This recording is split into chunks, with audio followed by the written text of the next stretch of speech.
Gracias.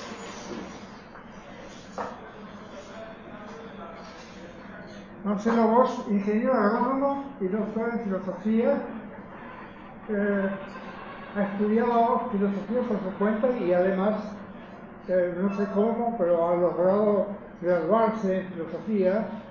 Ha tenido que leer mucha basura para hacerlo, porque hoy día las facultades de filosofía están invadidas por el postmodernismo. Ayer fui a una biblioteca, a una librería cercana a Antígona y miré la sección filosofía, pura basura, nada más que basura. Pero excelente porque es lo que viene de la facultad. Bueno, pero él se ha librado, no ha asistido a esa facultad sino a otra, y sobre todo se ha formado en agronomía donde hay gente seria, y además ha sido ha tenido como tutor a su perro, que es un ser muy inteligente, que no traga el postmodernismo.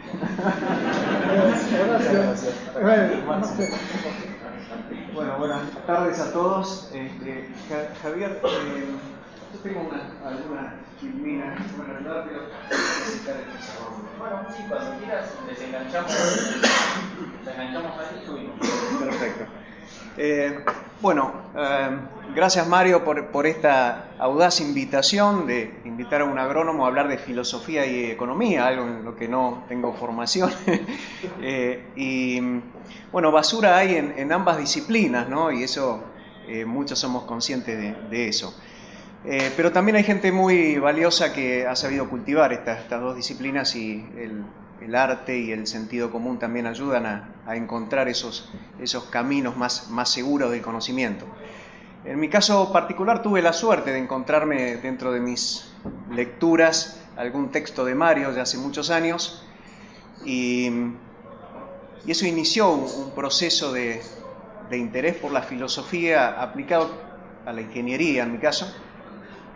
Pero realmente casi fue una adicción temporal que tuve, porque devoré buena parte de los libros y de los papers, que para tener una idea abarca más de 40 libros de texto y más de 400 papers publicados, así que uno debería tomarse unos cuantos años de su vida para poder aprender la obra que nos ha dejado Mario. En todos los rubros, desde la filosofía de la física hasta la filosofía de las ciencias sociales y de la economía, lo cual abre espacios para todo el mundo. Todo el mundo tiene la posibilidad de engancharse en esa obra desde algún ángulo, desde alguna perspectiva, y tiene mucho para aprovechar. Pero quizás lo más destacable, o lo que en mi caso me sirvió mucho, es el enfoque sistémico. Es una filosofía que utiliza el enfoque sistémico, pero es sistémica en sí misma. Es decir, la obra de Mario es una cantidad de módulos que están interrelacionados y es bastante completa en ese caso. Entonces hay poco espacio para la contradicción, es decir, hay una ontología que tiene relación con la epistemología, con la lógica, con la teoría del conocimiento, y son todas piezas que van ensamblando. De manera que también dentro de las ramas de la filosofía hay mucho espacio para los que tienen afinidad o interés en alguna de esas ramas, así que bueno, los invito a que, ya que tienen la disponibilidad de este fondo que ha donado Mario, que accedan a ella. Pero bueno, esta invitación surgió de un comentario que tuvimos con Javier, de un curso de postdoc que tuve la oportunidad de hacer en la Universidad de Córdoba sobre pensamiento económico, y mi trabajo se me ocurrió que podía hacer cruzar la filosofía con la economía. Algo que no es original, y es muy satisfactorio ver que hay cada vez más trabajos que cruzan filosofía y economía. De hecho, en la Facultad de Ciencias Económicas de la UBA hay un centro de investigación en epistemología de las ciencias económicas, CIEC, con unos cuantos trabajos. Como en toda la producción en este tipo de disciplinas, hay de todo, hay para zarandear, hay para interesarse en distintas cosas también, desde problemas muy finitos de ontología de las ciencias económicas, o de epistemología o de metodología de las ciencias económicas, a cosas un poco más amplias. Lo mío, por supuesto, va a ser algo muy superficial, así que les voy a voy a compartir con ustedes alguna reflexión sobre lo que es la economía en la vida de cada uno de nosotros y cómo cruza o cómo puede ayudar la filosofía para entender todo ese mundo.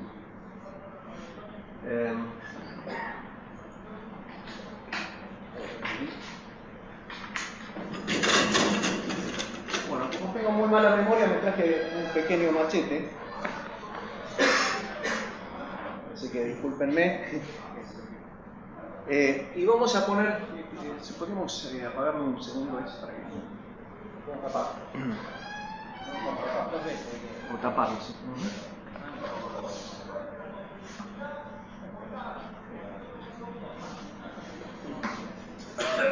Y vamos a poner algunos conceptos, simplemente vamos a poner conceptos, ideas y vamos a tratar de relacionarlas o dejar libradas las posibilidades de relación que hay entre ellas. Economía. Economía es una palabra polisémica, tiene muchos sentidos. Hablamos de economía como ciencia, ¿sí? Pero también podemos hablar de economía como tecnología o como ingeniería, algo que no es tan común, pero que es muy interesante de explorar. La ciencia, la economía como ciencia, la ciencia económica, como cualquier otra ciencia, nos daría la posibilidad de entender sobre algo que se llama economía, ¿sí? Una tecnología o una ingeniería de la economía nos daría la posibilidad de intervenir sobre algún sistema económico, sea lo que fuera eso, para modificarlo. Esa es la acepción normal de ciencia y tecnología que manejamos, ¿no? Con la ciencia conocemos, con las ingenierías y las tecnologías modificamos algún sistema. Entonces, la primera pregunta es: ¿qué es la economía? ¿No? Entonces, uno puede ir a los manuales de economía. De hecho, me he tomado el trabajo de acceder a algún material de cátedra actual de lo que se enseña en ciencias económicas, y uno se encuentra con varias sorpresas. Pero además no hay un consenso sobre lo que es la economía. Entonces, para no abundar en el debate, yo voy a utilizar la noción que nos dejó Mario de sistema social, que es un conjunto que tiene componentes, un componente biológico, porque está compuesto, ese sistema social está compuesto por personas, un componente económico, porque esas personas realizan transacciones, producen, venden, intercambian, un componente político, porque esas personas están organizadas en sociedad que tienen un gobierno o un autogobierno o lo que sea, es un componente político. Y hay un componente cultural, esas personas tienen intercambios de información de todo tipo y generan una cultura. Entonces un sistema social contiene todo esto y la economía es uno de esos componentes. ¿Qué nos dice esto? Y nos dice muchas cosas. Por empezar, que la ciencia económica se refiere a un componente de un sistema social. Por lo tanto, no puede ser una ciencia autónoma, no puede haber una ciencia puramente económica que estudie procesos puramente económicos. ¿Por qué? Porque forma parte de un sistema, no un conjunto, un sistema. ¿Está? No hay ningún proceso o fenómeno económico, de acuerdo a esta concepción, aislado. ¿Está? Y eso nos posiciona ideológicamente, epistemológicamente en un lugar. Hay otros que dirán: no, la ciencia económica tiene autonomía, tiene sus objetos, tiene sus métodos particulares y demás. Bueno, ahí está el debate. Lo mismo sucede si pensamos en la ingeniería o en la tecnología económica. Y esto nos remite a la economía política, que es la que se dedica a recomendar las políticas económicas que van a dirigir nuestras vidas en sociedad. O los diseños, o los modelos, la gente que se dedica a modelar sociedades, a modelar sistemas económicos, y es la que nos dice: deberíamos hacer las cosas de tal o cual manera para que todos seamos felices. ¿Está? Entonces, nuevamente, cuando hacemos política económica, cuando recomendamos políticas, no podemos recomendar políticas puramente económicas, porque no estamos entendiendo la cultura no estamos teniendo en consideración el sistema político que nos habilita o nos deshabilita para hacer determinadas cosas, y no estamos teniendo en cuenta el componente biológico, es decir, los seres humanos como seres biológicos. Y tampoco estaríamos teniendo en cuenta que esto se desarrolla en un medio ambiente y que además requiere de recursos, que llamamos recursos naturales, para funcionar. Entonces la cosa se complica bastante más, porque resulta que nuestros sistemas económicos, que son componentes de los sistemas sociales, se basan en un medio ambiente, consumen recursos naturales, generan desechos y demás. Bueno, entonces, la primera pregunta que surge, si esto es así, que la economía es un componente y nadie puede decir que es el más importante de todos, aunque pareciera que lo es, ¿por qué la ciencia económica está ocupando, y la ingeniería económica y la política económica está ocupando en nuestra cultura occidental el lugar tan central que tiene hoy, ¿no? Bueno, esa es una pregunta. Medido como quieran, como asistencia a las facultades, como influencia social, como quieran. Bueno, esa es una de las tesis que están acá jugando. Entonces, algunos otros conceptos que considero centrales. Cuando pensamos en los problemas económicos fundamentales que nos aquejan, una de las cuestiones que surge es el consumo, ¿sí? Y otro es la producción. De hecho, los materiales de enseñanza de las ciencias económicas dividen a los seres humanos. En realidad los seres humanos no existen, existen los agentes económicos, que es cosa distinta. Y los agentes económicos hacen dos tipos de cosas: consumen y producen, ¿no? Es decir, quedamos caracterizados como agentes económicos en función de estas dos actividades. Entonces, algunos centran su atención en la producción, cómo producir más, mejor, cómo hacer ganancias produciendo, cómo distribuir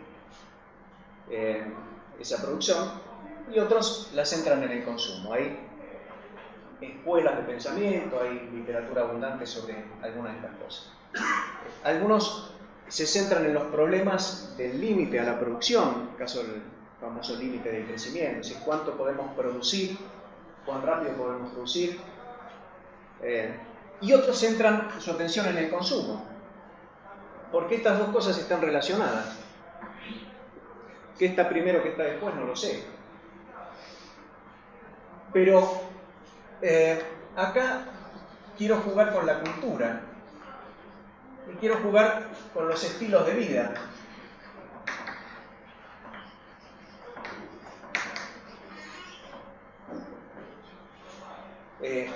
El consumo mueve la economía, todos lo sabemos. Hay políticas que estimulan el consumo, hay políticas que intentan monitorear el consumo, ¿no? Entonces, gran parte de la discusión sobre el consumo tiene que ver con la posibilidad de producción,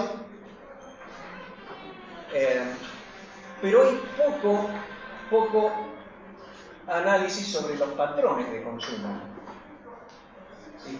No solo cuánto consumimos de las cuestiones básicas, sino qué consumimos, ¿no? Y pensémoslo a nivel sociedad planetaria, digamos, ¿no? A nivel humanidad. Es decir, nosotros podemos consumir desde diamantes hasta pan francés, y no es lo mismo. Bueno, los patrones de consumo tienen que ver con los estilos de vida, y los estilos de vida tienen que ver con la cultura en la que estamos inmersos. Y la cultura se construye, y en nuestra sociedad de consumo hay una maquinaria cultural que incluye la publicidad. La publicidad, que lo que hace es estimular el consumo, crear necesidades artificiales para alimentar la maquinaria económica, que es más producción, más consumo. ¿Está? Bueno, esto es uno de los grandes temas de la actualidad. Consumo estimulado por una cultura, alimentado por una publicidad que estimula. Por otra parte, tenemos una cuestión que está muy en boga hoy, que es la distribución.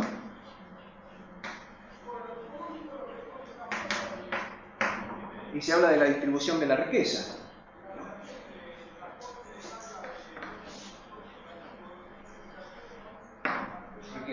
Distribución de la riqueza. Y la riqueza es la contracara de la pobreza. ¿No es cierto? Si ustedes hacen una búsqueda en Google y ponen combatir la pobreza, van a encontrar millones de entradas que hablan de combatir la pobreza. Entonces parece que como seres humanos nos preocupamos por combatir la pobreza. Ahora, ¿qué relación hay acá? Bueno, podemos tener todas las posiciones del espectro ideológico que ustedes quieran, pero evidentemente que alguna relación hay. ¿Sí? Y algunos pensamos que algún tipo de piso y de techo tendría que ver para ambas cosas. ¿Verdad? Es decir, no pareciera físicamente, biológicamente y socialmente sustentable, éticamente sustentable, que no haya piso para la riqueza, ni haya, techo para la riqueza, ni haya piso para la pobreza. Estas dos cosas tienen una relación íntima. ¿Está? Un dato interesante sobre esto: después de la crisis del 2008, la crisis financiera que se origina en Estados Unidos, y después de algún pequeño altibajo, la población de lo que algún estudio llama los ultra ricos en el mundo aumentó. También aumentaron los pobres a partir de esa crisis y a partir del incremento vegetativo de la población. Quiere decir que pareciera que esto se va ensanchando. Y este es un problema que la economía todavía no se decide a atacar decididamente, ¿no? Y la riqueza no es solamente una cuestión de tener mucha plata. La riqueza tiene que ver con algo que es el poder. ¿No? Acumular riqueza es acumular poder. Y acumular poder económico incide sobre la política. ¿Sí? Que finalmente incide sobre la economía y sobre esta maquinaria de producción-consumo. Entonces, acá hay, para los que estudian sistemas, hay una cantidad de ciclos de feedback positivo y negativo que se pueden estudiar. Hay un montón de cosas que se retroalimentan en todos los componentes del sistema social, biológico, económico, político y cultural. Entonces, cuando hablamos de economía, tenemos que prestar atención a estas cosas. ¿Cómo incide la cultura? ¿Y por qué tenemos que hacer esfuerzos en promover una cultura cada vez más fuerte si queremos fortalecer nuestra sociedad y nuestra economía? ¿Sí?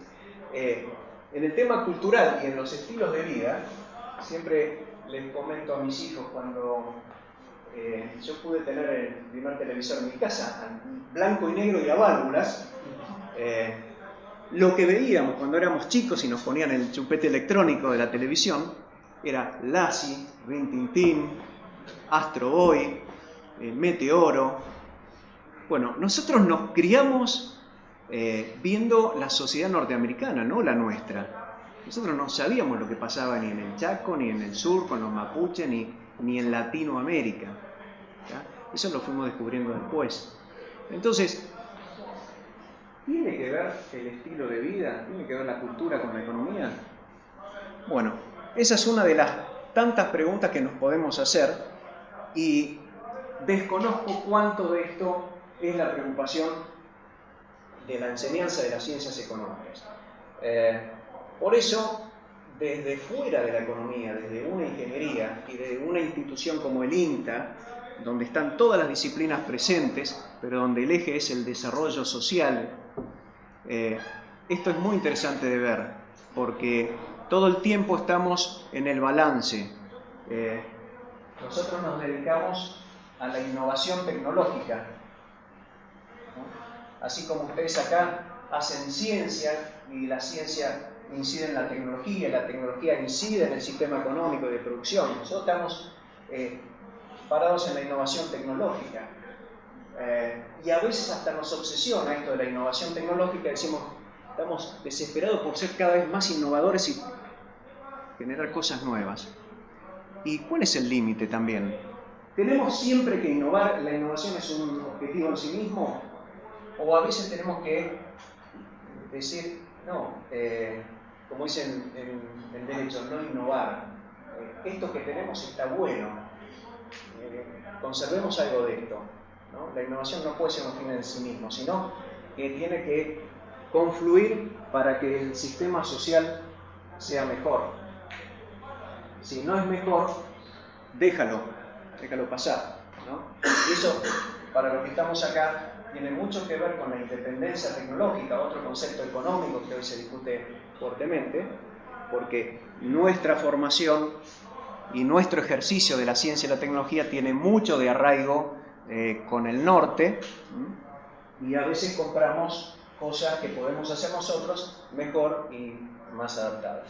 Y esto me hace acordar de la cuestión norte-sur en economía, que ustedes la escuchan seguramente cada vez más. Es decir, acá hay una historia económica que es muy interesante de leer, pero no la historia oficial que nos contaron siempre, sino la historia contada desde el sur, ¿no? Hay un libro de Noam Chomsky que escribe no como lingüista, sino como militante político norteamericano, contracorriente por supuesto, que se llama 500 años de la conquista.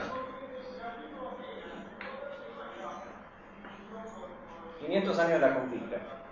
Lo escribió en 1992, 1492 a 1992, y es un relato de la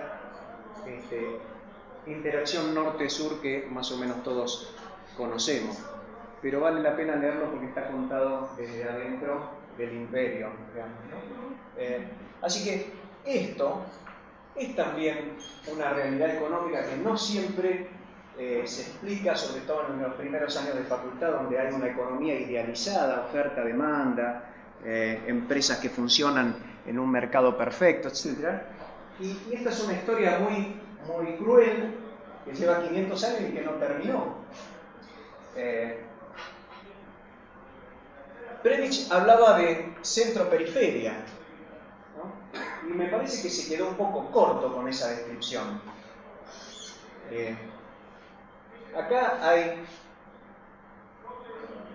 un mundo que se dedicó a saquear a otro mundo, esto hay que decirlo con todas las letras, y que persiste en esa intención por otros métodos.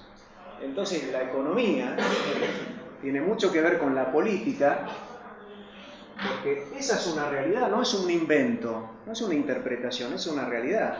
Si nosotros queremos hacer estrategia puramente económica, nos vamos a sorprender con un mundo que no es tal como creemos que es, ¿no? Y que no entra en un modelo matemático. Entonces, la política, en particular la geopolítica, es fundamental verlo con una visión prospectiva. ¿Qué va a pasar en 10, 20, 30 o 50 años? Por ejemplo, ¿qué va a pasar con el gigante chino, ¿no? Y con la hegemonía norteamericana? ¿Y cómo nos insertamos nosotros como nación en este juego geopolítico? Y eso nos va a permitir interpretar mejor algunas políticas macroeconómicas que tienen que ver con el desvincularnos progresivamente de la relación con el hemisferio norte, fortalecer las relaciones que llamamos sur-sur, incluyendo la ciencia, la tecnología, la cultura y demás. Y esto tiene implicancia económica de largo plazo. Bueno, no los quiero saturar más. A ver si me quedó algo importante. Creo que sí. Hay un tema que también está en los medios y en la preocupación de cada ciudadano, ¿no? ¿Qué es la corrupción? La corrupción es un problema, ¿no es cierto? Pero la corrupción, ¿dónde está? Y ahora sí podemos poner la filmina, así les dejo.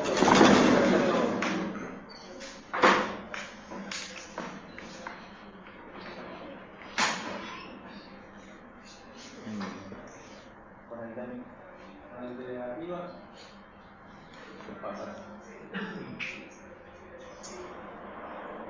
Bueno,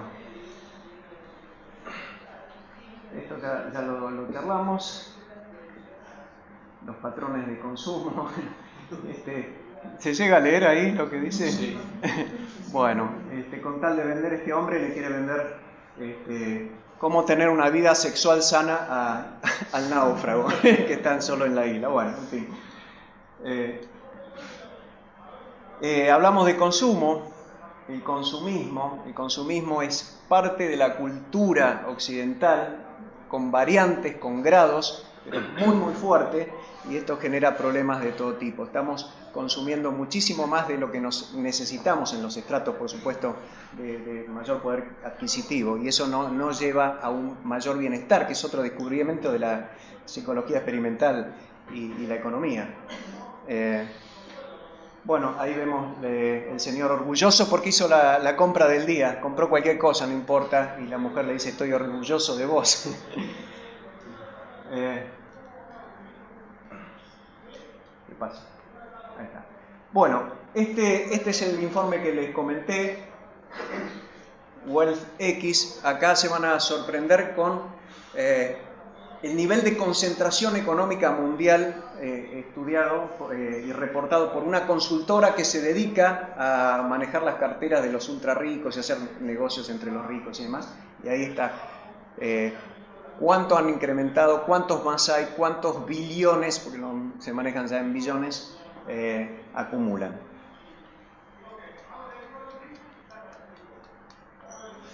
Bueno, un concepto también que quería dejarles es esto que tanto nos ha separado mucho tiempo entre lo público y lo privado.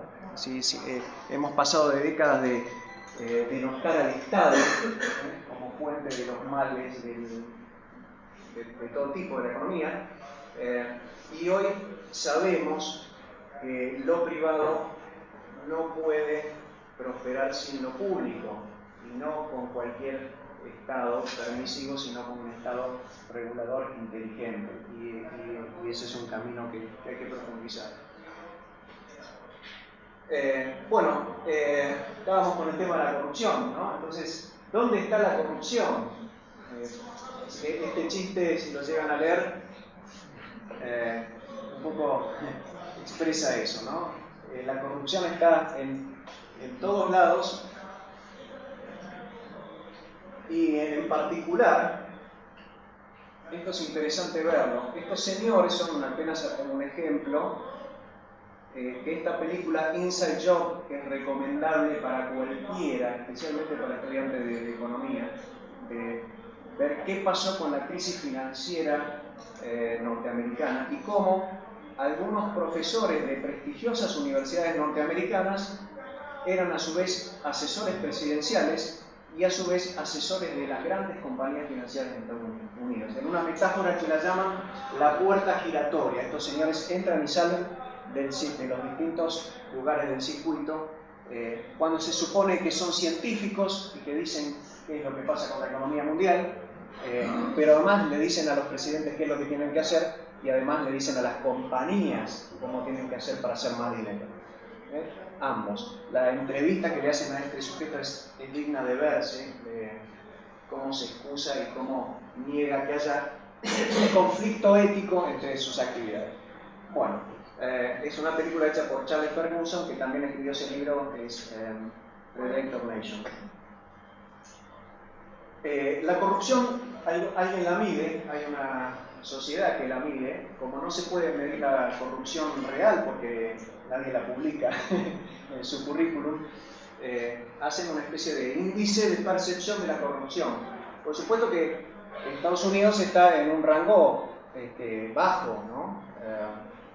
Pero bueno, no sé si hacer guerras necesarias se califica como corrupción. Por ejemplo, habría que estudiar el índice a ver qué dice. Y por supuesto hay países donde los índices dan muy mal, sobre todo si no son ideológicamente afines a lo que hacen el índice. Bueno, en cuanto a estilos de vida, y esto tiene mucho que ver con la crisis norteamericana financiera, es decir, esto de tratar de hacerse millonario de la noche a la mañana, ¿no? Entonces, la cultura Wall Street, y ahí la señora que dice, parece que las regulaciones están un poquito flojas. Bueno, hay muchas mentiras. Mentir es una forma de corrupción también, ¿no? Es decir, se miente en los medios. Todos sabemos que los medios, no solo en Argentina, sino en el mundo entero, están cooptados por los grandes poderes económicos. Eso no es una posición ideológica, es una realidad que cualquiera la puede contrastar. Así que se miente ahí y eso es corrupción. Pero también se miente desde las universidades. Este fenómeno lo comentaste vos, Javier, hace un tiempo y me metí a verlo y realmente es un caso de un fraude académico que generó un escándalo, pero que durante un cierto tiempo alimentó recomendaciones de política económica a nivel mundial. Las mentiras institucionales planetarias, ¿no? Como las del FMI o el Banco Mundial. Este señor que dice que se preocupa por lo que dice el FMI y el otro dice, no te preocupes, te acordás con lo que dijeron en los 90, o sea, le erraron, o más que le erraron, mintieron. Bueno, y hay un tema que me olvidé mencionar, que tiene que ver relación con la cultura, es el prestigio de la economía. El prestigio de la economía. En el sitio web de la Cámara de Comercio Argentina se listan los grandes economistas. ¿Cuántos grandes economistas creen que hay? 5, 10, 20, 50.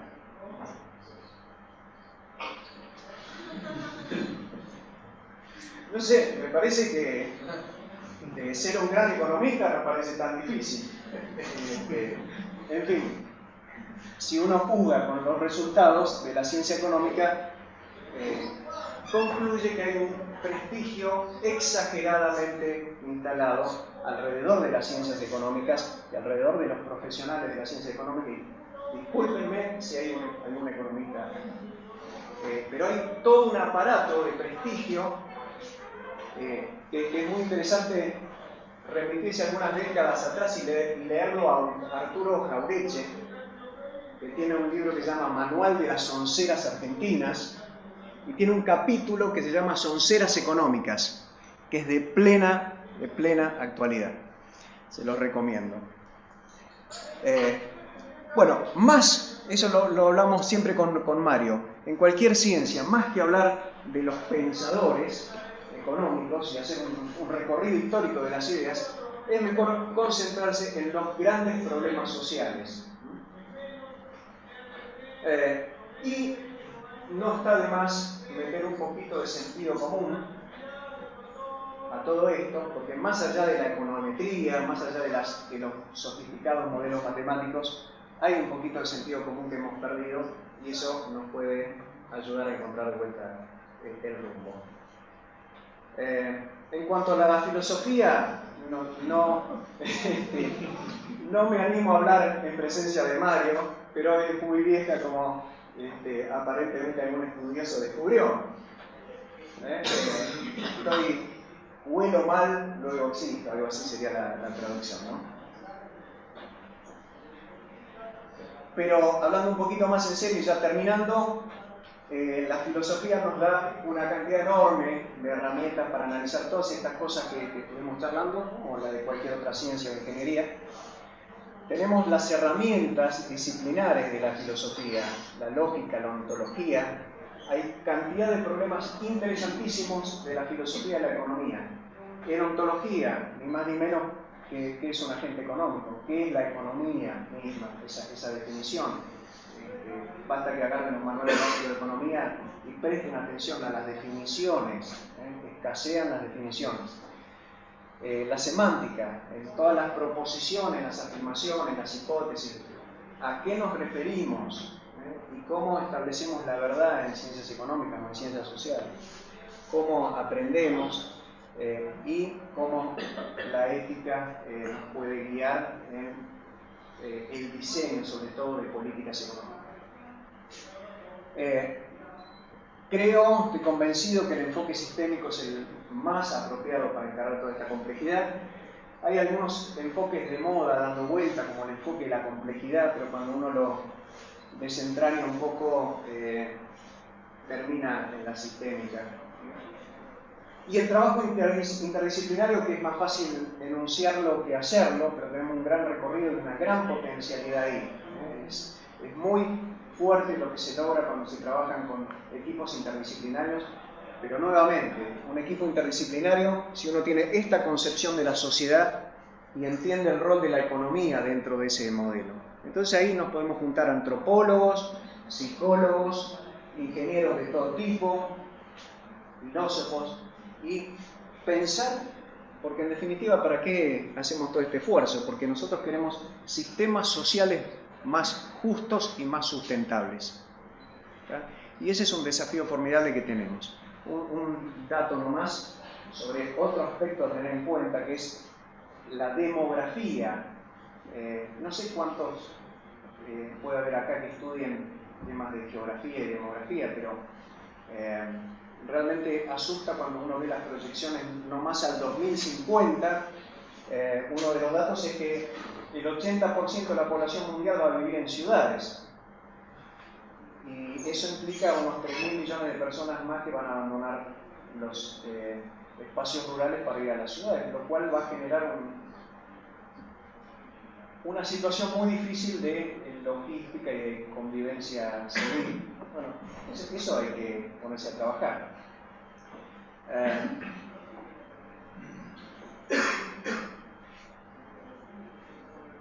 Y finalmente, esta distinción, que es muy interesante de dilucidar, las ciencias sociales son un conjunto que es inseparable. No podemos seguir considerando la economía como una ciencia autónoma, tiene que estar ubicada dentro de las ciencias sociales. Y voy a tirar una idea que puede sonar absurda, pero es buena porque es mía, para mí es buena. Yo creo que habría que estudiar economía después de un ciclo básico de ciencias sociales. No puede ser que le demos a un estudiante herramientas económicas que en 4 o 5 años esté en condiciones, como dicen las competencias de las carreras, de asesorar a los ministerios públicos en políticas económicas cuando no ha podido estudiar sociología, antropología, psicología social, etcétera, etcétera. Es como darle una ametralladora al mono, y perdónenme de vuelta si hay algún economista. Bueno, y distinguir las ciencias sociales de las tecnologías y de las ingenierías. En el resto de las disciplinas no está esa confusión, ¿sí? Un biólogo estudia sistemas biológicos, un agrónomo estudia sistemas de producción, interviene, inventa cosas para modificarlo, pero el economista no. El economista puede estudiar la realidad económica, pero también puede decir, y vamos a hacer, este país lo vamos a hacer así o así. Y como por lógica un diseño, porque diseñar una sociedad de cualquier manera, es decir, implementar políticas económicas, políticas sociales, políticas culturales, es de alguna manera diseñar una sociedad, de la misma manera que un arquitecto diseña una ciudad o un edificio. Pero eso no se desprende, no se deduce de una teoría. Un diseño no se deduce de una teoría. Utiliza muchas teorías, muchos conocimientos de background para aspirar a producir diseños más o menos sustentables, más o menos viables. Bueno, en economía no está tan clara esa separación y me parece que hay que hacer énfasis en eso. Y incluir el debate ideológico e incluir las creencias, porque en definitiva lo que creemos, y esto tiene que ver con la cultura, porque la cultura va impregnando nuestro cerebro desde que nacemos y somos parte de una familia y adquirimos los valores. Entonces las creencias tienen que estar mezcladas, no pensar que hay una ciencia dura, no contaminada de ideología, no. Las ciencias sociales están cruzadas por las ideologías y tenemos que saber discriminar cuándo es una aseveración técnica de una simple creencia. Bueno, por supuesto que no terminé, pero sí terminé con la paciencia de ustedes. Así que espero que haya disparado algunas reflexiones y gracias por escuchar.